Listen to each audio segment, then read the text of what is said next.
Hey, everybody, it is Lisa, and we are back for another episode. And I'm so excited to have a special guest today, one of my sons, Ethan Nehring.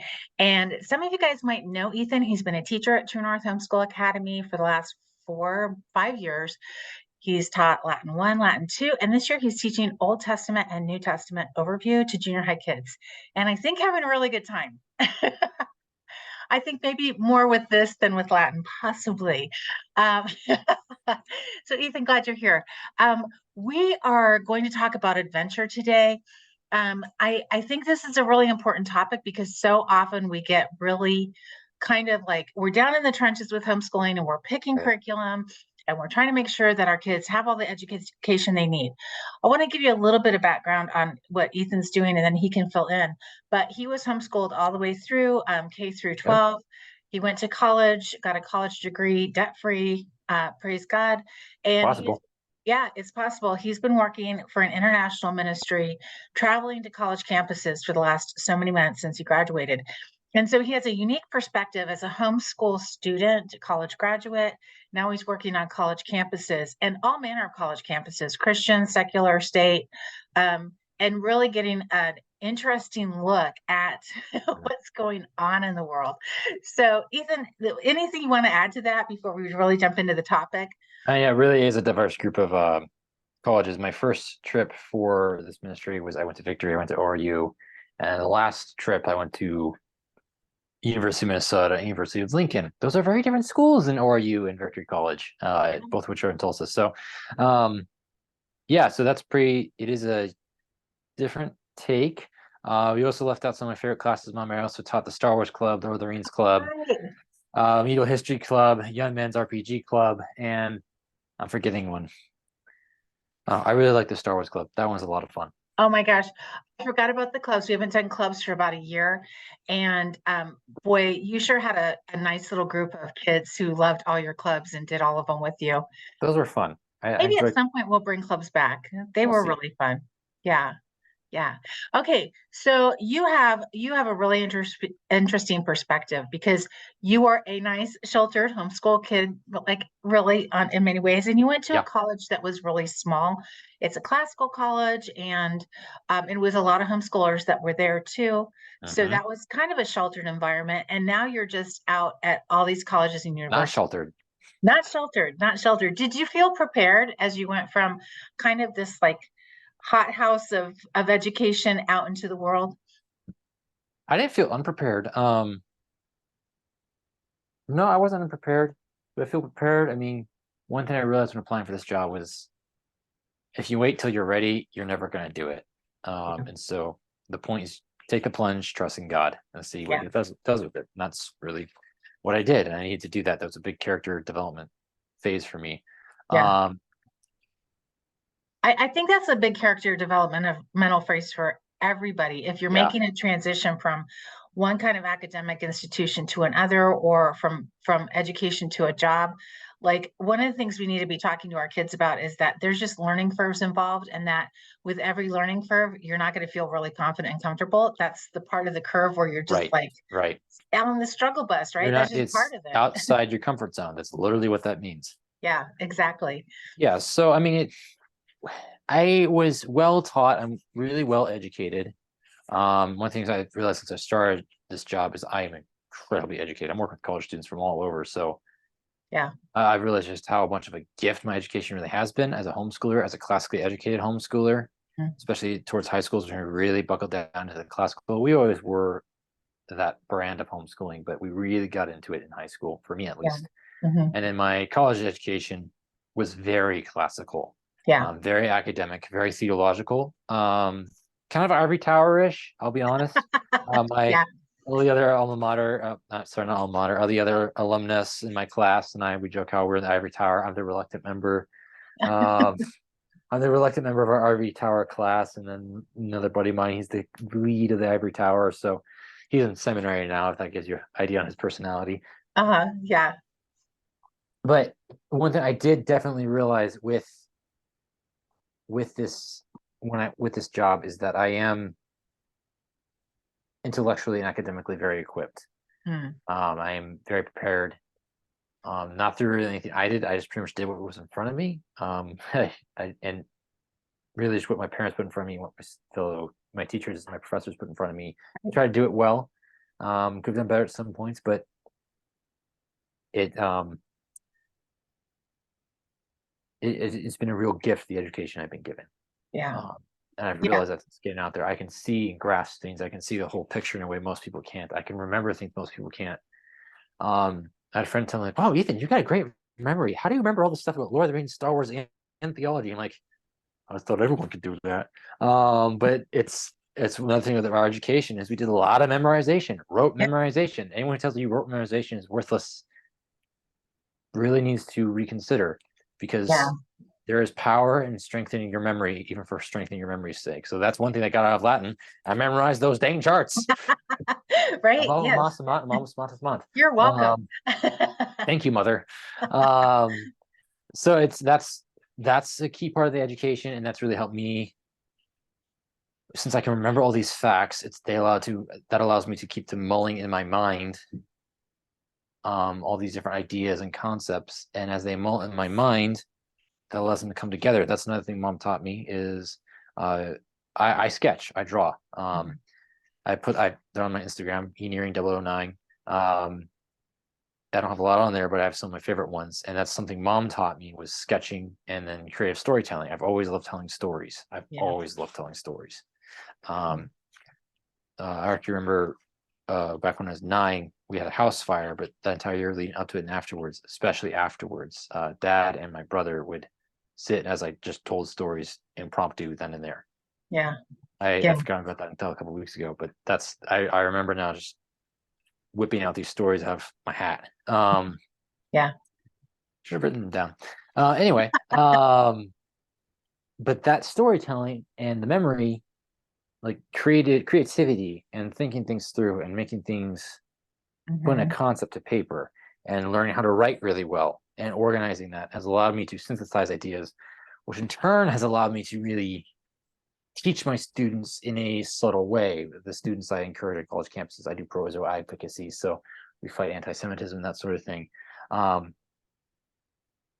That teaching creativity and design and playing with Legos and history and memorization all come together to allow me to put ideas together about God, about truth, about reality, and then teach that to people. Yeah. And I think that's incredibly important in this day and age of, we need more good teachers who are passionate and love God and love their students. I've been told it's one thing to educate, another thing to be passionate about something, is another to be both. And through my education, I have a lot to be both, and that's really important. I've been to Israel twice. And showing students around Israel, it's like, hey, this is what God is doing with the Jewish people. This is what God's doing in the world with his covenant. Hey, Israel matters because they show that God keeps his covenant no matter what. Yeah. God will Exactly. redeem you if you're in his covenant. You belong to him, whether you like it or not. Yeah.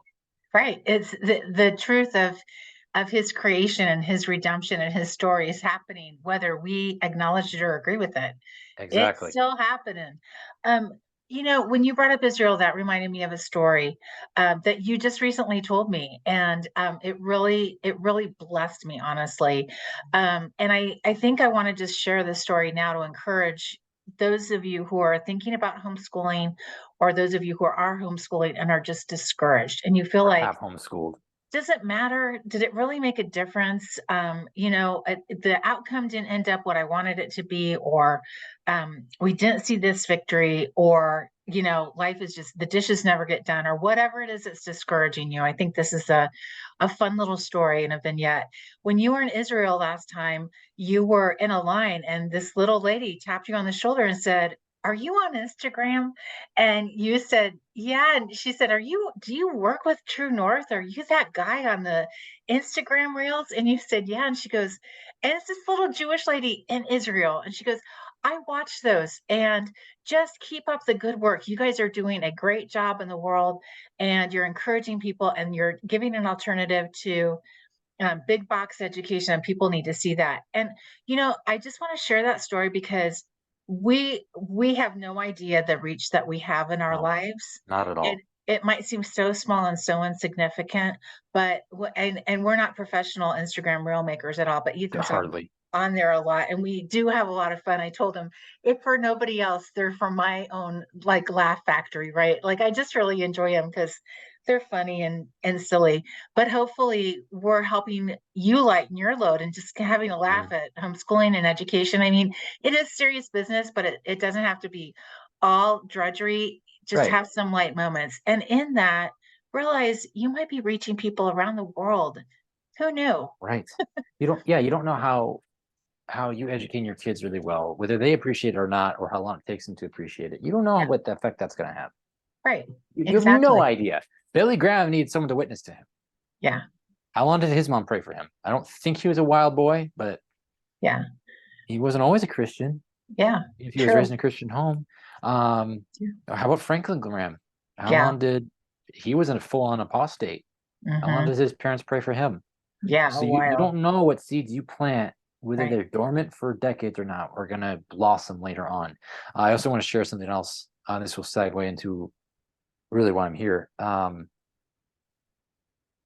If you do the math, Joseph was in exile in Egypt for about 40 years, roughly. Let me think. Yeah, so there's a few years in Potiphar's house, give or take, probably 10. Yeah. And there's like 10 years in prison, and there's the 14 years where he's serving as Joseph, Pharaoh's right hand. Yeah. So about 30 years. Yeah. Um, Jacob thinks he's dead that entire time. Right. Right. Now, Jacob's not a perfect guy. I mean, he had multiple wives. That's no bueno. It really cost his family dearly. Mhm. But an important thing to remember is he was trying to follow God's covenant, especially later in life. Yeah. And he lost his favorite son because of that. Now, what everyone goes bashes on Jacob. Why was he a favorite son? Well, I mean, it had to do with the whole wife thing. But also, let's look at his oldest four. Yeah. Okay. Reuben, Make it short. yeah, Reuben slept with his dad's concubine. Yeah. That's disgusting. Simeon and Levi went and slaughtered a town Yeah. That's problematic. single-handedly. Yeah. They murdered an entire town. Yeah. And then Judah was okay until he did this whole thing with his daughter-in-law, all this really creepy stuff. Yeah. Yeah, so then there's Joseph, Right. Right. who's really He's looking pretty obedient. good. He's looking pretty good. So yeah, I would, show Yeah. some favoritism too. So Jacob has all this pain. His oldest son that actually was stable is gone and seems dead. All he has is his youngest few boys. He's got Benjamin, Yeah. whose mother died in childbirth. Right. So especially a favorite.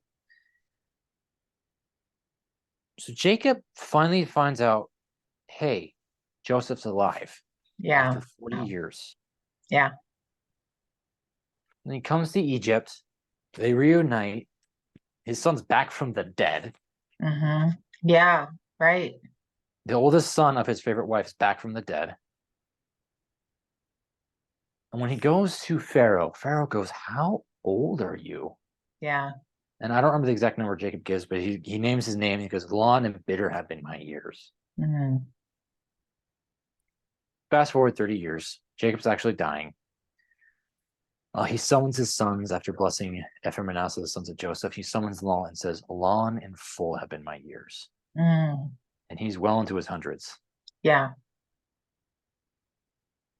And think about Job. Job lost his 10 babies, Yeah. lost everything he owned, and suffered.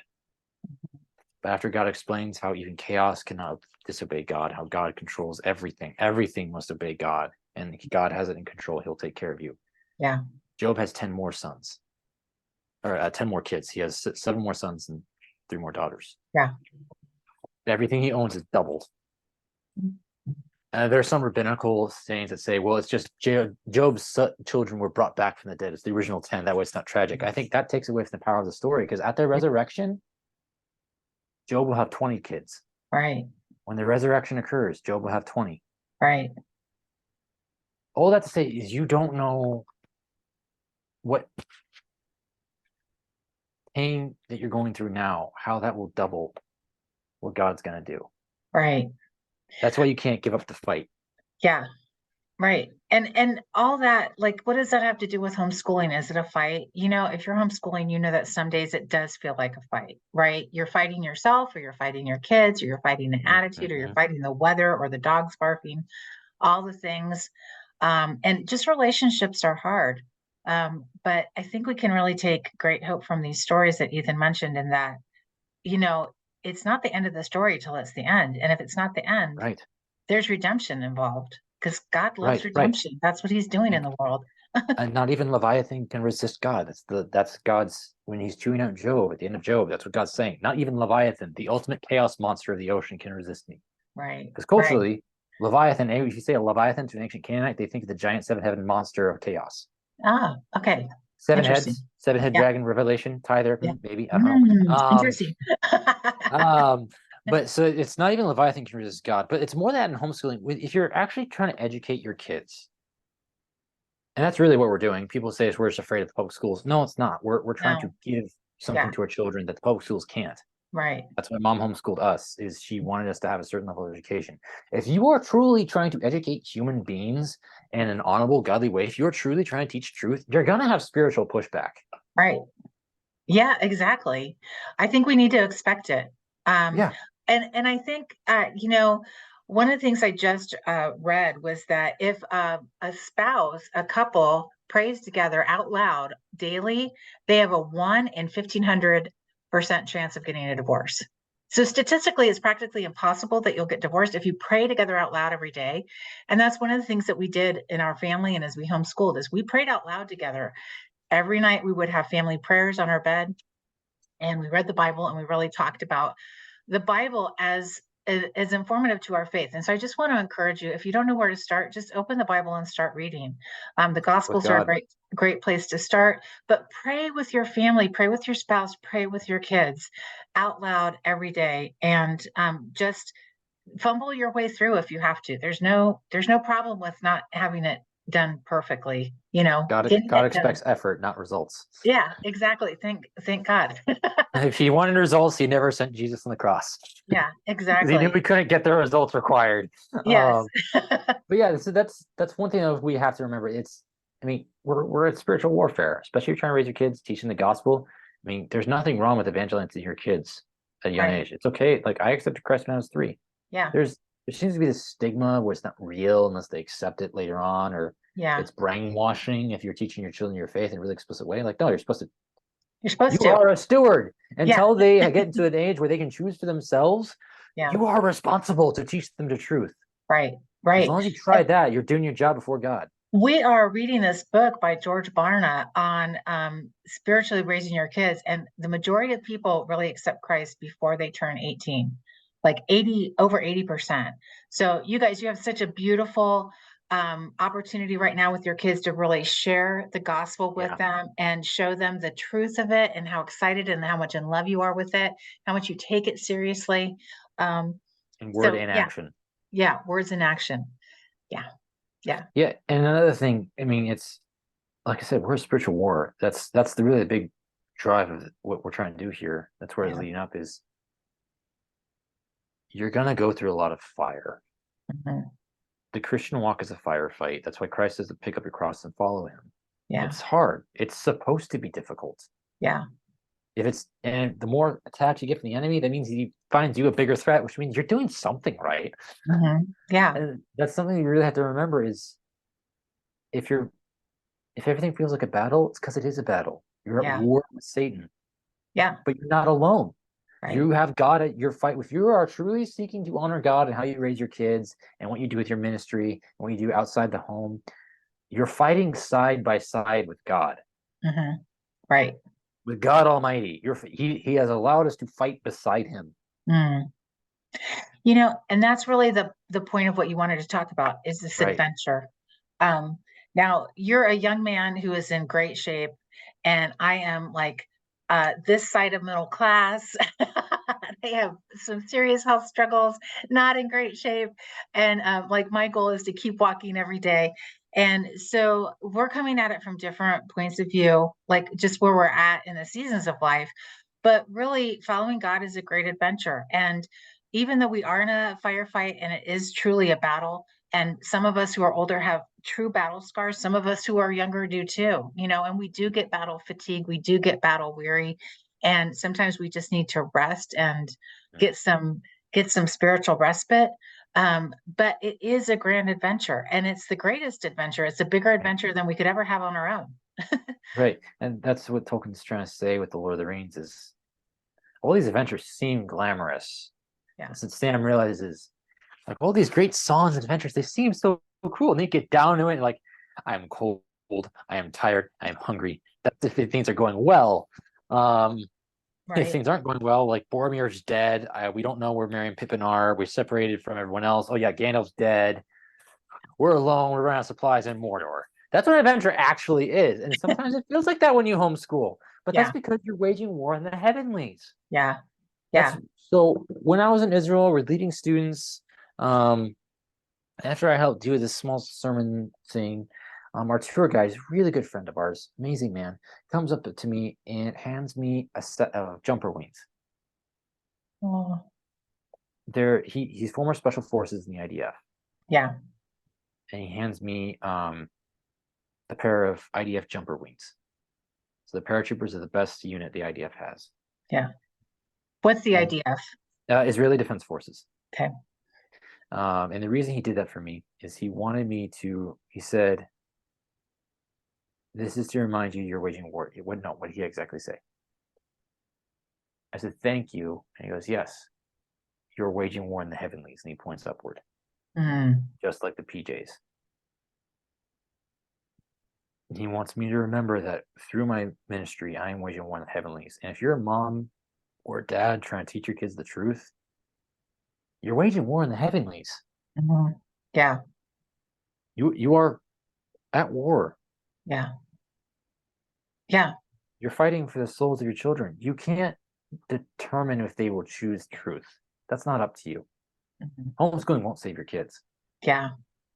but you can give them everything they have. You can be a good steward of their mind and hearts while you have them to give them every tools they need to make an honest, conscious decision, yay Mhm. or nay. And then that's between them and God. Yeah. Everybody has to work out their own salvation with fear and trembling. That's a direct quotation from Paul to the church. Yeah. And honestly, as a parent, that's the hardest thing as a parent, to let your kids be the adults that they need to be in the world and make their own decisions. And sometimes they don't choose for God. It might Mm-hmm. be in little decisions and it might be in big, and it's heartbreaking to sit and watch. But at that point, we get to pray. We don't get that personal one-on-one influence when they're adults. We get to pray and we get to wait on God to do the redemption work that we hope for. Mm-hmm. Um, you mentioned one thing about really training your kids' character. And I know there's this whole idea in the homeschool world, if the curriculum isn't working and your kids have a bad attitude, put the curriculum down and work on character. And I take some issue with that because I feel like you can learn a Same. lot of character through memorizing Latin, even if you don't want to. And I'm not Exactly. saying beat your kid or make them cry every day. I'm not saying that, because that can be an indicator that you need to change curriculum or your kid's not ready for it, or maybe even learning disabilities or whatever. But this whole idea of just setting aside curriculum, it's an either or thing, just really cooks my grits. I don't like that at all. I agree. Education is the transmission of culture, and how do we transmit culture if we don't have some friction or some rub? It's Right, going to right, right. happen. It do hard things. Yeah. Sometimes your kids should be crying at the end of it. That means they Oh, were pushed. you don't have kids yet, do you, honey? Look, I remember I urged you with every small thing, first with reading, which you made me shove through, and then with math. Yeah. Math, I still cry. Yeah. But reading is like I did not want to learn reading. I didn't like it. Why do these little figures me? I don't want to learn how to spell. Yeah. Although But you're the best speller out of my 5 kids, let me just, yeah, yeah. um, it still struggles. So that's sense. Yeah. Um, it's me, not you, mom. But my point there is how many hours do we argue, mom? But at the end of it, I remember when you gave me the sticker for completing alphaphonics. I Yeah. remember where I was standing. I came to the desk. I'm done with my last assignment. Mommy said, "Well done." And the exhilaration I felt of Yeah. having done this. The thing's like that thick. It's like 3 inches thick. That's alphaphonics. I got through it. So proud You of that. got through it. You And but got the through it. cool thing, and I mean, I'm not an advocate of better late than early. I think giving your kids the gift of literacy when they're around 5, if they're capable and able to do it, why would you wait to let your kids Why? learn to read? I was a really early reader, and to me, reading and literacy is one of the greatest gifts you can give anyone. Yeah. Salvation, literacy, it's not salvation, but it can change everything for You can them. And read your Bible. yeah, you can read your Bible. Hannah actually, our my youngest daughter actually has this story of somebody she met that became literate and learned English as a result of becoming literate, and it totally changed his life. And so I think we just assume literacy is just a given for everybody, but it isn't. And I really I love teaching reading, and I love seeing those light bulbs go on when people realize that they can read and decode. And once you can read, you can learn anything. You can learn anything. Yeah. Yeah. It's that's why the printing press is so important. It made books popular and everyone had Yeah, access to it now. yeah, It's you exactly. give that's one of the greatest gifts you can give your children. How many books did I read before I was 10, Mom? Oh, hundreds. I mean, we are a literary family. Right. Right. But then, I mean, even then going to math, like Yeah, math is still not my strong suit. yeah, yeah, Mom and I argued a lot while we did math. I argued yeah, with my older sisters a lot while we did math when they tried to help me. yeah, Um, but you know what? Who cares? The grit of pushing through something hard is what your children need to learn yeah, because we're waging war in the heavenlies. If they're not prepared for pushing through an assignment, mhm, that's like telling a staff sergeant as drill sergeant, "Hey, you shouldn't have your cadets do push-ups. They're not if it's hard, they're not ready yet." yeah, yeah, What kind of self-respecting drill sergeant would listen to that advice? It's crap. yeah, yeah. Well, I mean, I do want to keep this balance of look, and here's the beauty of homeschooling. You get to know your kids. You know Right. when they're bluffing, you know when they're lazy, and you know when they're really giving it their all. And there is some kind of thing that's keeping them from success. And that's when you can like adjust and pivot and change Right. curriculum or put it aside for a day or go on a walk. And I'm not saying push through it till your kids cry. I don't think Ethan's saying that too. No, that's not what I'm trying to say. I'm saying if you're really struggling with math, maybe you need a reset. Go on a walk. Have your kid Yeah. run around the house four Take a times. break. What, Yeah, what you take a had me break do. and then come back and then see how it goes. And if you know your kids and you know they're struggling and they want it, but they just can't get it, then step back and reevaluate. But But don't don't let your quit. yeah, don't quit. Don't quit. Don't give up. It's so important. And I really believe that homeschooling, for lack of a better word. I mean, we're in a fourth industrial revolution, so we're reimagining education right now with all the resources online. But homeschooling, meaning the parent is the mentor and the person in charge of their kids' education, is by far and away the best way to educate your kids. It's how the wealthy always did it, personalized private education that's catered to the strengths and challenges of each student. It's a phenomenal way Right. of educating your kid. Um, you Can I you're add to that? yeah, yeah, Yeah. So on that note, what I'm mainly being so strong about is I've heard people at homeschool conventions say, "Yeah, don't teach if your kid's struggling with the reading, don't teach them reading or don't teach them math because they're not ready yet. Just let them explore, run around, like do their own thing." Like I hate that. Reason why is pivot, adjust, reassess, but don't quit.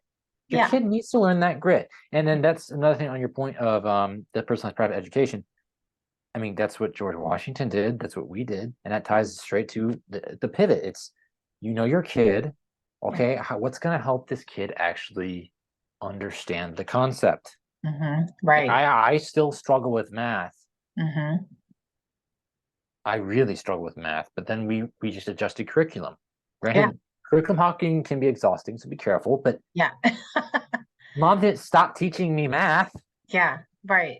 And there's so many great resources now too. Right.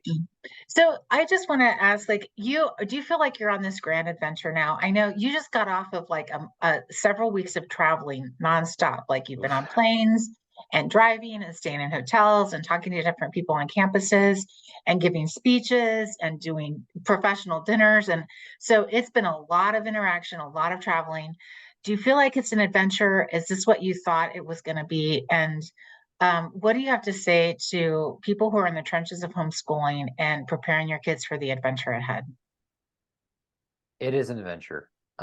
It's kind of, I guess, it's a job I dreamed about once I learned it was a thing, but I guess it's always a job I looking back, God definitely directed how I was educated to prepare me for this. Hmm. Like every time I get up to give a speech, I'm like, I think back to the years of you and Dad suffering through one act plays and our Tentera competition that our homeschool group did, and all the public speaking, especially when I did that Patrick Henry Yeah, for when I was in high school. I memorized Patrick Henry's "Give Me Liberty or Death" speech, and I delivered it from yeah, memory. Um, Memorization, folks. yeah. Um, and so God's definitely used all that to prepare me for this. Mhm. Um, so I guess also pray about what curriculum you give your kids. But Yeah. yes, I think did I did I think it's what I do? It's what I hoped I'd do. Did I think I'd be able to actually ever do it? No. Mhm. Because we've had it's been a lot of knocks in our life. Yeah, yeah. So I never thought I'd have be so blessed. And that's also this gets into really honestly, I know there's some people listening who it's like, yeah, is it worth it? Yes, it really is. Because we've had hard knocks, I can actually tell you, yes, it's worth it. I'm young, but I've been through some things, not super bad. A lot Hmm. of people had much worse, but there's people I care about I don't talk to, Yeah. and I really miss them. Hmm. But I also can relate to Jacob. I know God's got it under control. Hmm. God has it under control. Right. And it does not feel like it. I know you know that. I know it doesn't. You are so angry at God right now, but we're at Well, war in the I'm angry heavenlies. about circumstances. I'm not super angry at God. I just want to clarify that. No, no, I wasn't referring to you, Mom. I'm not referring to you. Oh, I'm referring okay. to the person listening. Okay. Well, Got I it. think, But yeah, my point is like that's you don't know the end of the story. right. You don't know. I mean, if you're a veteran homeschool mom or dad listening, you have probably had some scars too. Yeah. Yeah. But it's not the end of the story. Right. And you don't know what the things you've gone through prepared your younger kids Hmm. Yeah. or your older kids or how your kids are watching you. Yeah. No pressure, but Yeah. they're taking notes and the done things you've done and the right things you've done. And you Yeah. got to hold your head up. Yeah. God has it under control. Right. And you are at war in the heavenlies. Battlefields are not this nice green plane people charge across. Right. They are littered with dead and dropped weapons and blood and Broken things. broken things. Yeah. And that's before the advent of gunpowder. Throwing gunpowder, it's a cratered mess Yeah. Right. with Um, smoke. with But smoke. that's and you're in the midst of that. Right. But you don't know what's on the other side. Yeah. Yeah. And that's one thing. It's we are in the Lord's army and we are fighting the trenches. We are at war. You're and you're trying to teach people about God. You're teaching your children. You're teaching your neighbors. You're trying to be faithful when it's hard. And it just feels like there's more and more of the enemy swarming in. You're going to get overwhelmed. But one thing I promise you, the horns are coming. Mhm.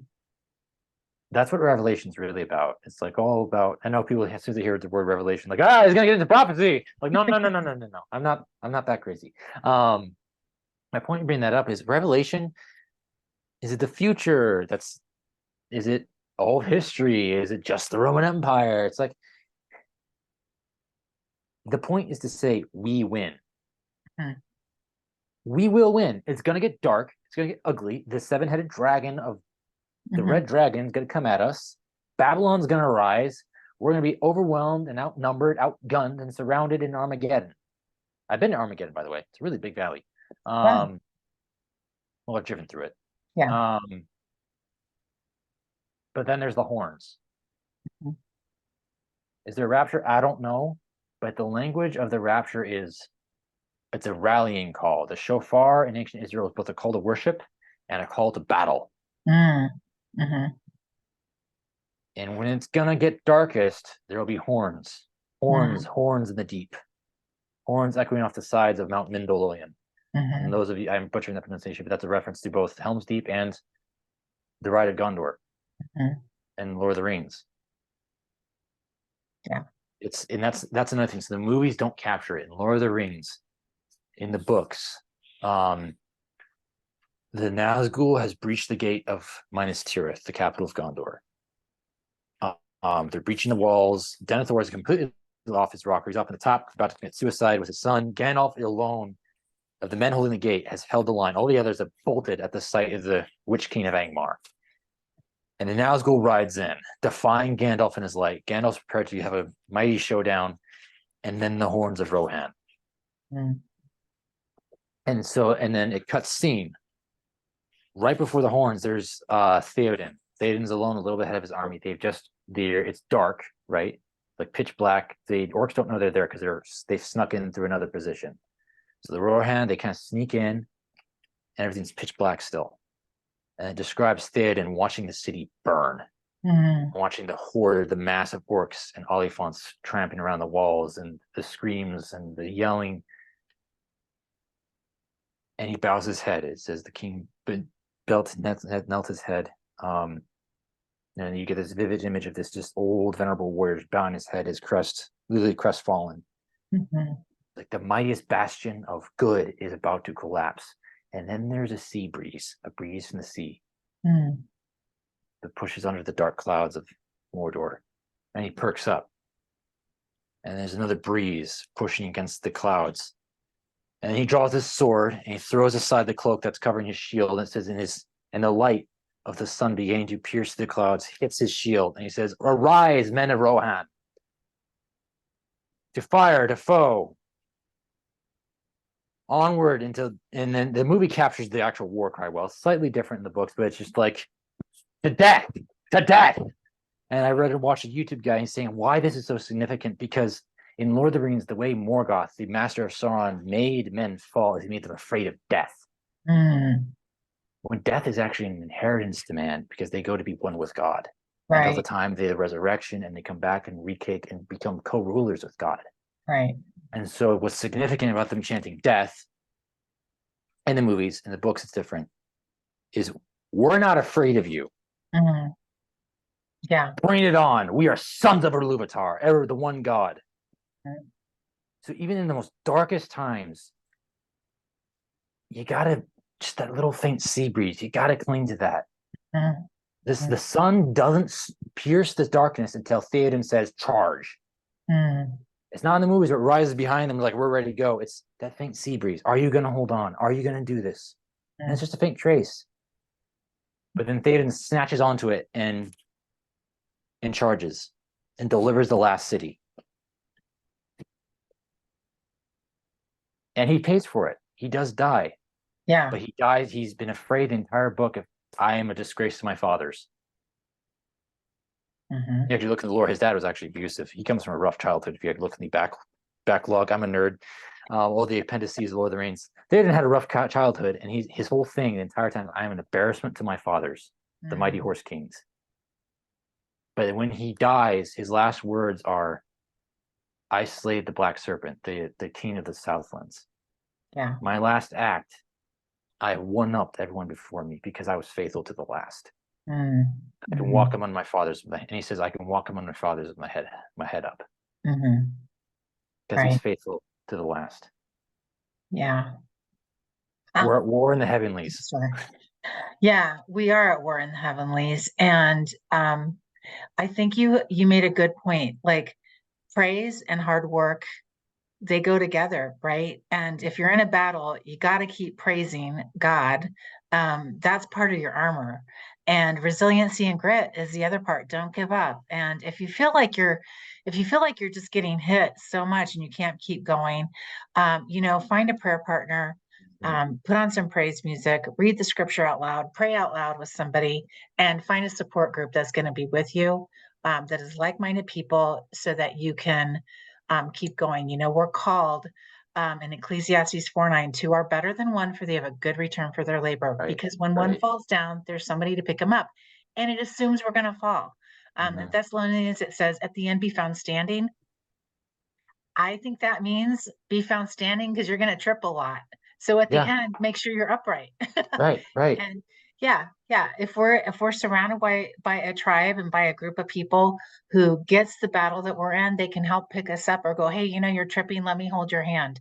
And there's no shame in that. Um, We're created for fellowship and to be working together for the cause of raising warriors for the kingdom. And that's what we're doing as homeschooling, is that we are really allowing our kids to get a quality education, not just academically, but with life skills and soft skills and spiritual skills and mental resiliency. All these things go together to create strong men and women.